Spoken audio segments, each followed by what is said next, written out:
መከራውን፣ ሞቱን፣ ግጭቱን፣ ረሃቡን፣ ጦርነቱን፣ ስደቱን ከህዝባችን አስወግድልን። ሰላሙን፣ ፍቅሩን፣ መተሳሰቡን ለህዝባችን መልስልን። አምላካችን እግዚአብሔር ሆይ አንተ ቸር ነህና በቸርነት ማረን። ይህችን ቤተክርስቲያን በገንዘባቸው፣ በጉልበታቸው፣ በእውቀታቸው፣ በጸሎታቸው ጊዜ እያሰቡ የሚያገለግሉትን አገልጋዮችን፣ ካህናቱን፣ ዲያቆናቱን፣ ምዕመናኑን ወንዶችንም ሴቶችንም በሕይወተ ሥጋ በሕይወተ ነፍስ ጠብቅልን። የታመሙትን ፈውስልን፣ የተጨነቁትን እርዳልን።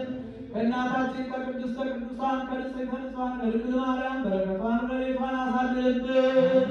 ከጻድቁ አባታችን አቡነ ሳሙኤል ከሊቀ መላኩ ከቅዱስ ሚካኤል ከጻድቁ አባታችን አቡነ አረጋዊ ከቅዱስ ጊዮርጊስ ረድኤት በረከት አሳድርብን። ለበዓለ ልደትና ጥምቀት በሰላም አድርሰን ከሩቅም ከቅርብም መጥተው በዚህች ቅድስት ቤተ ክርስቲያን ተሰብስበው ያቀረቡትን የምእመናን ልጆችን መባቸውን፣ ጸሎታቸውን፣ ልመናቸውን ተቀብለ የየልቡናቸውን መሻት እንድትሰጥልን አምላክ ሆይ ፈቃድ ይሁንልን። እንዲህ በማለት ቅዱስ ስምን እንጠራለን። አባ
ጌታችን አምላካችን መድኃኒታችን ኢየሱስ ክርስቶስ የካህናት አለቃ ኃጢአትን የሚያስተሰርይ ይቅር በለን። አባቶቻችን ለሐዋርያት ስልጣነ ክህነትን የሰጠ ከልጅነት እስከ እውቀት እስካሁኑ ሰዓት የሰራቸው በደላቸውን ያስተሰርይላቸው።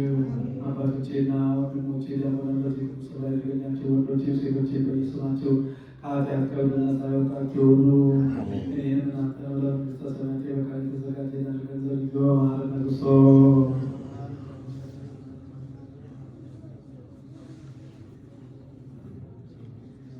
በእግዝእትነ ማርያም መሐረነ ክርስቶስ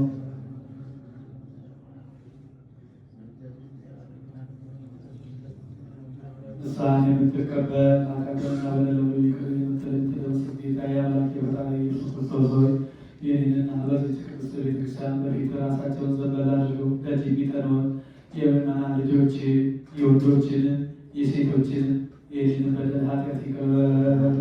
ማሰረታ እግዚአብሔር ያሉ